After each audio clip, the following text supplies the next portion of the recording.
Hello. Thank you for attending our webinar today on what we learned from e-commerce this holiday season. So presenting, we'll have Jessica Fisher, Kevin, and Ian Mackie, and they are all client managers at Pointit. But before we get started, let's talk a little bit about Pointit.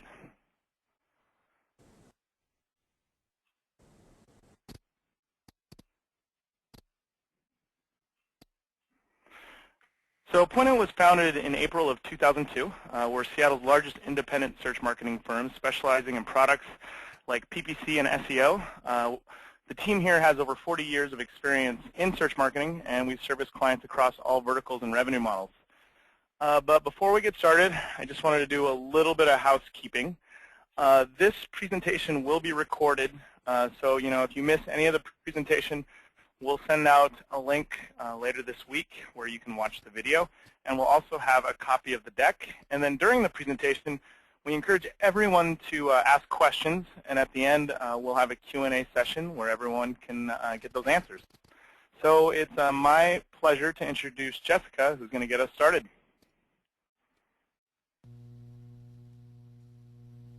Hi, I'm Jessica, and I'm going to be talking a little bit about product trends during the holiday season. First, I'm going to give you some stats from the e-commerce and general retail holiday statistics, so November and December through 2011.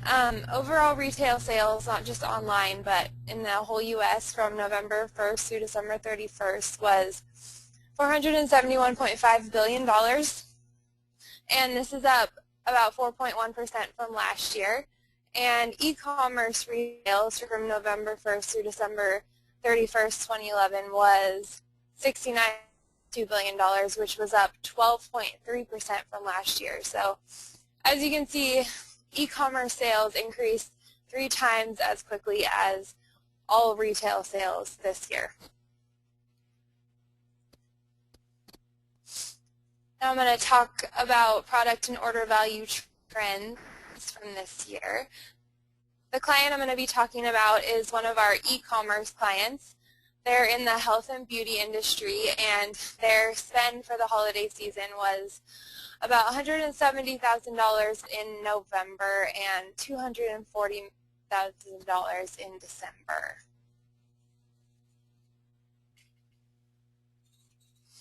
So this graph is showing account level order value trends for our client for November 1st through December 31st. In the blue, you can see the value per conversion. And what value per conversion is the entire amount in revenue that they made per day divided by the number of conversions they made per day. And then in the red is the cost per conversion, and the cost per conversion is the amount they spend in the day divided by the number of conversions. And so this graph shows the highest and lowest value per conversion and cost per conversion days for our client during the holiday season. Some of their highest value per conversion days, Friday, and then Tuesday, the day after Cyber Monday. And some of the highest cost per conversion days for our client were December 1st, which is the Thursday after Thanksgiving, and December 23rd, which is 2 days before Christmas. This is important because it shows that some days you make a lot from orders, and some days you're spending a lot and not necessarily converting at as high a value. And to compare this to their ad copy schedule for the holiday season, they originally launched Cyber Monday ads on Black Friday, and these ran through Tuesday, the day after Cyber Monday, and then on Wednesday, 2 days after Cyber Monday, they launched generic holiday ads. And these ran until December 19th, and then since this client already offers free shipping on their products, they offered expedited free shipping just to make sure that, like an extra shipping offer to make sure that their people's orders got to them by Christmas. And this ran December 19th through December 21st, and then regular ads returned on December 22nd. So they stopped running holiday ads before we actually got to Christmas. And the ad copy schedule can be helpful because you can compare this to the value per conversion and cost per conversion performance to see what ads were leading to a higher value per conversion and what ads were leading to a higher cost per conversion, and this can help. And when you compare these, it can help you plan ahead for next year to see what worked and what led. Maybe you got a ton of conversions one day, but maybe that ad copy led to a lower value per conversion because people were buying a less expensive product that day. And this chart is showing us the product quantity trends. Cyber Monday was the highest quantity day for this client. They sold 2,307 products on Cyber Monday and then slightly less on Tuesday. And this is during the time where they were running their Cyber Monday ads that were originally launched on Black Friday. And then if you look to the right, on December 19th through the 21st, which is when they were running their expedited shipping ads, their product quantities went up slightly from the week before that. As you can see, that the ad copy changes did affect product quantities.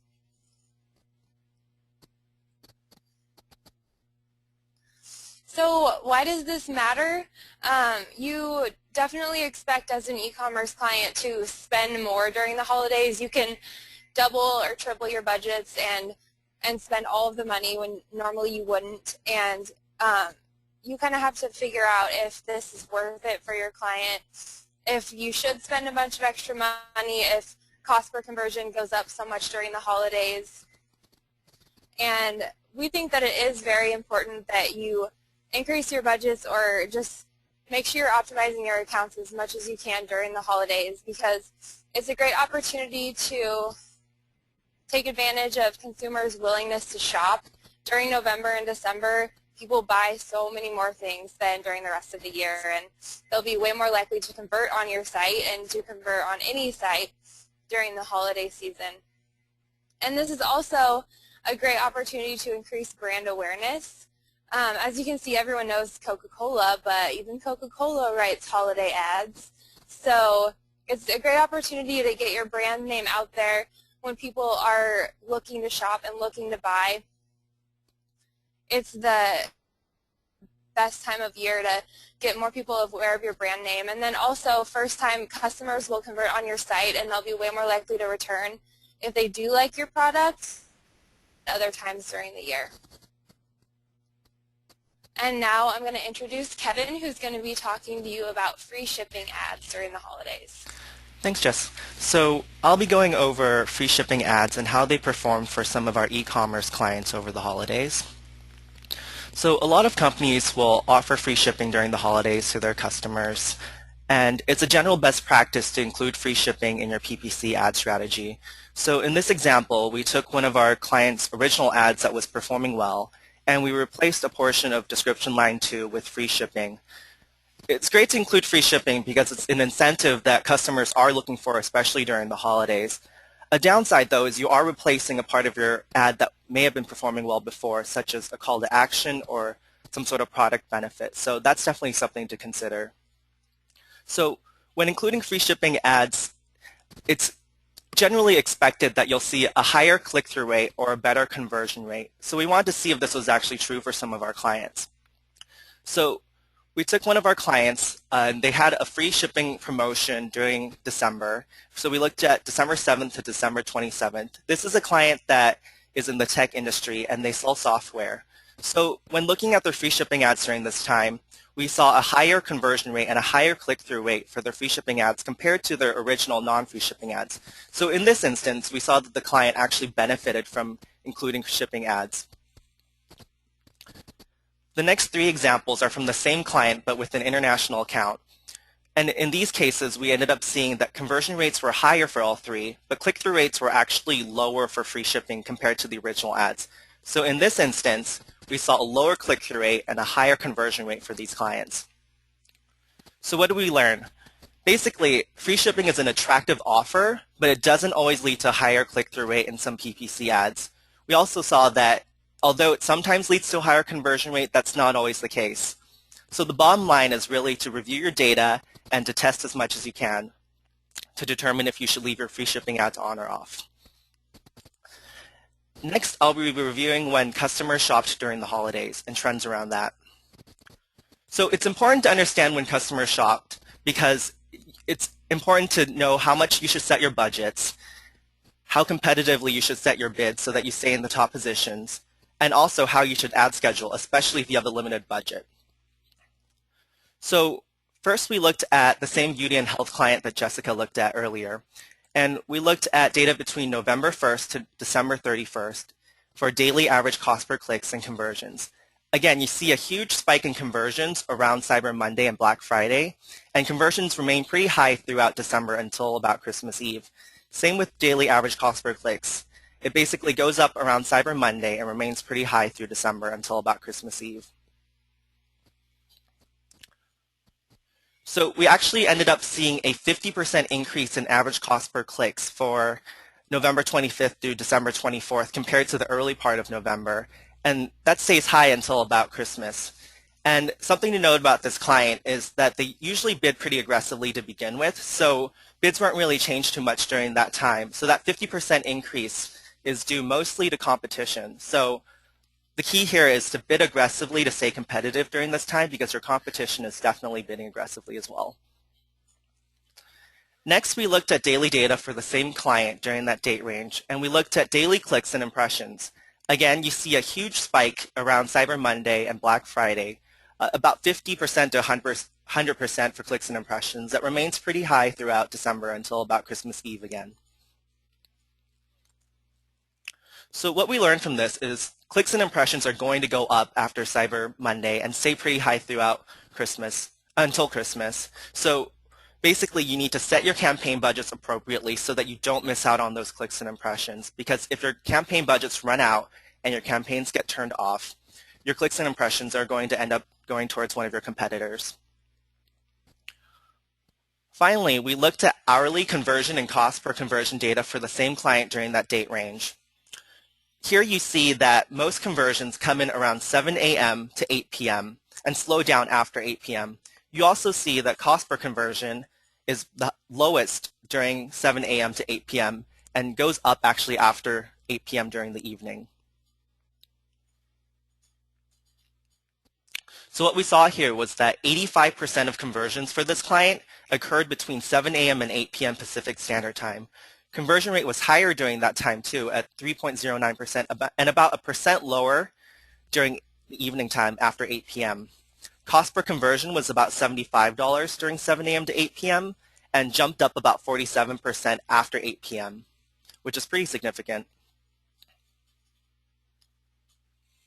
So what we learned here for this client was that customers will purchase at different times and purchase at different rates. So it's important to look at your historical data by hour to determine when you should be ad scheduling and how you should ad schedule. This is true especially if you have a limited budget. So if you have a limited budget, definitely ad schedule and only have your campaigns running during those optimal points when you have a lower cost per conversion and a higher conversion rate. Next, Ian will be going over multi-channel reports. Thanks, Kevin. It's always good information to hear and to analyze this data. I mean, obviously the holidays have gone by, but there's no question that we can still, pull out data out of that information and then apply it towards holiday periods or whatnot for the rest of, that occur throughout the rest of the year. So what I'm going to cover is the Google Analytics multi-channel report, and the reason being, we have all this fantastic data, and we analyze AdWords, and we use analytics as well to determine the success of our PPC campaigns. But there's got to be more to it. So we look at success measures for PPC. We look at click-through rates. We look at overall traffic volume, a combination of clicks and impressions. Then we start digging down into conversions, our cost per conversion or cost per acquisition. And then if you're an e-commerce client or selling any type of product online, we start digging into ROI or return on advertising spend to really start pulling out the valuable information in terms of what's working and what's not and where to allocate our money. But the question remains, is it enough to make strategic decisions about how we should allocate our money towards PPC and also taking into consideration the impact other mediums have on our PPC? So, people say numbers don't lie, but if we're just looking at some of these metrics in AdWords or GA in terms of like low click-through rates, does that necessarily correlate to a poor revenue? More volume, more clicks and impressions, is that necessarily going to translate into positive ROI? If we're paying too much for CPCs, is that going to correlate into a low return on advertising spend?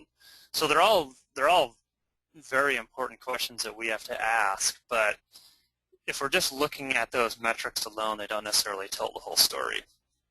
So again, these are all powerful. They're all very important because they impact the performance in one way or another, but they don't necessarily tell the whole story. So I mean, it begs the question, how do people really shop when they're online? So I just kind of pulled a few quotes here and to kind of get a sense of some studies that have been done in terms of the different touch points, how people shop online. The second one I thought was really good. I mean, in terms of 26% of consumers that visit a store looking for a product will buy from a catalog, or 25% of consumers that visit a store will then purchase that product online. Vice versa, a percentage of people who shop online will then go ahead and purchase from a print catalog. So, we have to consider all these different touch points in how we spend money on PPC. This last one by the Art Technology Group found that 78% of people use 2 or more channels to shop. 30% said they spread their spending across 3 channels. So it's not just people that are clicking on an ad and making a purchase. A big percentage of people do, but it's not necessarily, it's looking at the whole picture. So we have to start asking ourselves, so what does this mean for PPC? Before we jump into the multi-channel report, just a really quick high-level look at how AdWords and Analytics track conversions and how they attribute conversions. So AdWords looks at day of click, Analytics looks at day of conversion. Basically what that means is if someone clicks on an ad on a Monday, but they don't purchase until, say, Thursday, AdWords will record that conversion in the UI on the Monday, whereas Analytics will record that conversion in the UI on Thursday.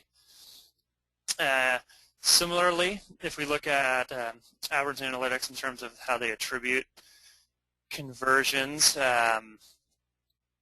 AdWords is a first-click attribution. So basically, if someone comes to the site via an ad, but then browses, does some more research online, say they click on an organic link and then they convert, AdWords will give that credit to the ad, whereas Analytics will give that credit, the conversion credit, to organic because that was the last click. Just a quick sort of graph here on how Analytics does attribute conversions. And so basically these are just different scenarios looking at, say, 3 visits. So in this case, you have on your first visit column, we have CPC, organic, and direct. Let's just look at that first row. This is an example. Someone clicks on an ad. The second visit, someone clicks on an organic listing, and then the third visit, which is the conversion, they're actually referred from another source. analytics is going to give the credit to the referral. But if we jump down to, say, the third column here, CPC is the first visit, organic is the second, but then the first visit, they come directly to the website, analytics is going to give the credit to organic because that was the last touch point.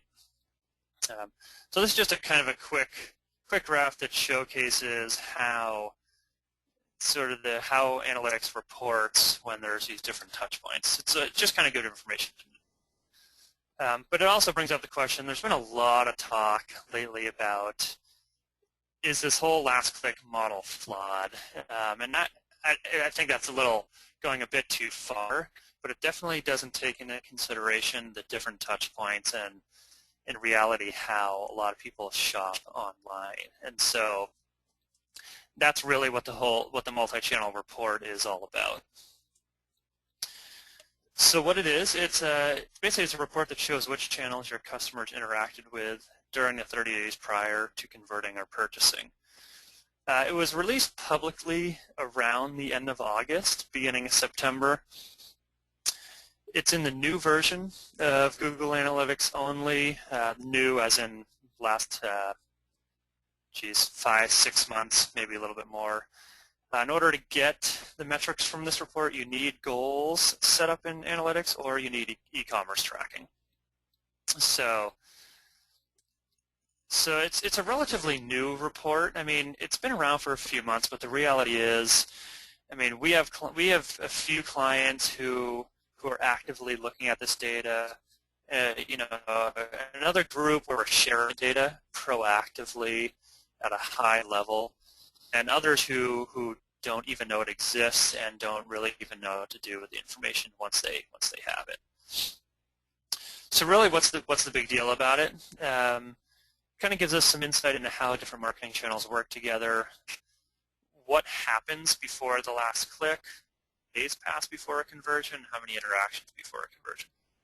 Some of this data is already available in analytics and is available in the funnels within AdWords in terms of like how many days pass before a conversion.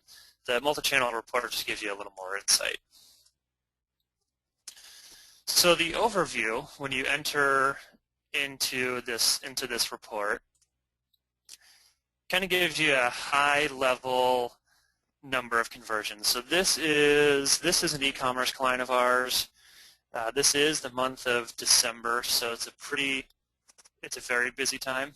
Actually, Cyber Monday is one of their biggest days of the year, but December overall is a big month for them. So what this report tells us is, okay, it's sort of the number of conversions as well as assisted conversions, but the conversion visualizer gives a breakdown in the percentage of total conversions that each channel played a part in. So we have direct, we have organic, paid, email, referral, other, basically Google doesn't really know, social network, so it can pull in, obviously it pulls in Google Plus data, but it can pull in Facebook, Twitter, especially if you're tagging all these. If you're tagging links on your social networks, you'll get even more data and you'll be able to pull some pretty valuable information out of this. On the right, it kind of gives you can choose the different channels on the left, and then on the right, it kind of gives you the reach of each of those channels, but where they overlap tells you what percentage of conversions touched each of these channels. So in this case, almost 5% of all their conversions went through an organic search, a paid ad, and came directly to their site in whatever order. So it's pretty, it points to the fact that a lot of people are coming in via different mediums before they make that final conversion. So in this graph specifically, the biggest circle is direct, and then we have organic and paid advertising. Those circles, roughly the same size, but this particular client gets a ton of brand traffic, in part because we do a lot of non-branded advertising that that leads people to come in to typing a domain. So one of the other sections on this report is the path that visitors take. So this is where the data starts to get, well, kind of fun, if you can call it that, because you start to see what people, the different touch points people are taking before that conversion. Basically, it's just a little more visual. And depending on the amount of volume that your client, that you're driving to your site, this can be pages and pages of data. And as you start getting down through, page 10 or 20, you'll start to see that there are certain visitors who come back 20 times before they make a conversion. But it's clear here that we see, organic, but then someone coming direct. We see paid advertising, number 7 there, being the first touch point, but then they come in direct. We see organic, number 8 there, being the first touch point, then they type in the domain, they leave, and they type in it again, and then convert. So this information it's at a high level, it's pretty valuable. The question is, what do you do with it? And how do you take advantage of it, really? One additional reports here is how many days to conversion. So I think this is very, very powerful information to have for various reasons. But you see, the big chunk of revenue came in basically that day. So someone clicked on an ad, or came in, they knew exactly what they wanted, and it was it was during the holidays. They knew they were going to buy some gifts, so they just came right in and they just purchased. There's no question about it. But it's equally important to look through and see how much revenue occurs over 2 days, 3 days, 4 days, and then over 12 days. That's a 114,000 total conversion value occurred past 12 days. So it's important to look at this information. Say you're using a remarketing campaign. So you could then adjust your cookie length for your remarketing campaigns to say, okay, maybe 10 days or maybe 12 days, because there's a good amount of revenue coming in after the fact, after someone hits the site that first time. For agencies, this is really valuable from a reporting perspective, because we're constantly reporting, whether it's a weekly or monthly basis, and to inform the client that, hey, this is data from the past month, but if we come back and check our revenue data, and then another couple days, there'll probably be additional data. So another one of the other reports is the number of interactions before conversion. So again, we see that the path length of 1 definitely makes up a good percentage, but more than half touches 2 or more, takes 2 or more different paths. So again, very important to realize that customers aren't just coming and buying. They're coming via multiple sources and purchasing that way. So if you jump into the report in a little more detail, one of the pieces of information is around assisted conversion analysis. So again, this is just going to be really high level. Attribution modeling is a very long discussion and can take weeks, months of data analysis to really come up with an attribution model. But this kind of gives you a sense at a high level of, okay, what campaigns are assisting and last click or first click. So we can see here between assisted conversion values and last interaction conversion values, the overall value is huge, and this last metric here, which becomes a little bit more valuable a lot more valuable when you start digging into campaign and ad group level data, basically tells you the likelihood that a term is to assist in a conversion, to be a final conversion, or a first conversion. So again, this is all data that's right available in the report. First conversion analysis. Again, the numbers, so it's not like you can just take 212,000, 181,000 and add everything together and say, hey, that's what my PPC made. It's more about looking at the total value and determining what campaigns are working based on, okay, is it assisting in more conversions? Or is it playing more of a role as a first click or a last interaction? So then you start digging down into the campaign level to see what's working.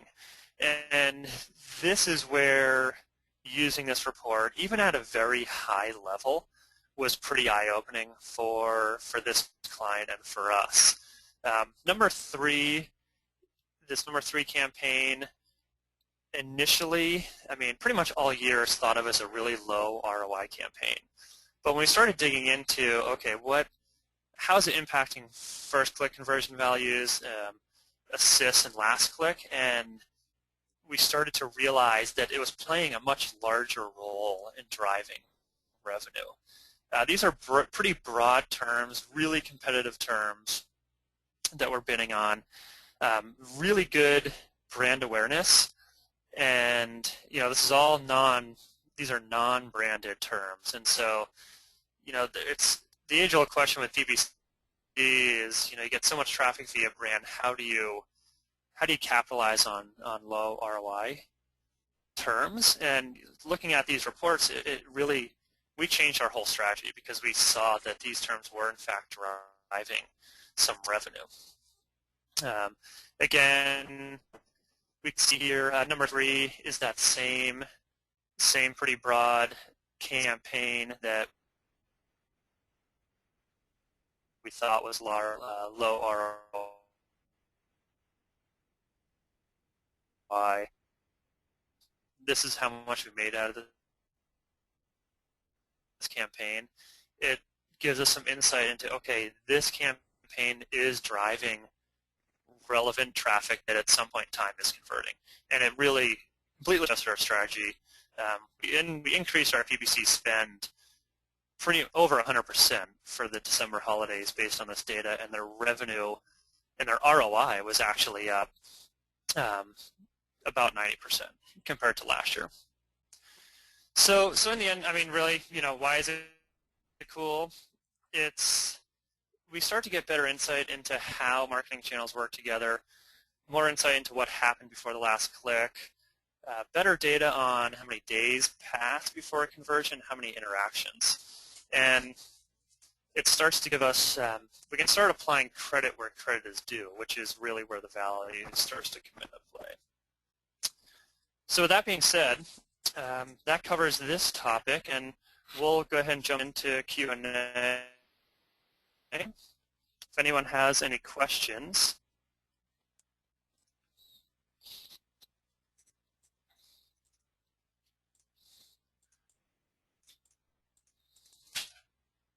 We'll give it a sec here to come up. So Kevin, it looks like there's a question around, can applying some of the principles of looking at hourly data for other holiday periods. Yeah, so there we go. So it's definitely a good idea to review hourly data, just even not during the holidays, to decide if you do have a limited budget when you should be showing your campaigns. And it's pretty easy to find your hourly data. It's available through Google and MSN Ad Center. So definitely review the hourly data and use it year-round. Yeah, no, I would agree for sure. So okay, well, if there's no other questions, hold on, let me check here. So it looks like there's some questions around reports within Web Trends, and so looking at maybe some of these other bid management tools. Can we pull, I'm assuming this is a question around the multi-channel reports, and that's a yes and no. So WebTrends is working on a similar sort of attribution reporting. As for Omniture, I can't 100% say that yes. Acquisio does offer it as well.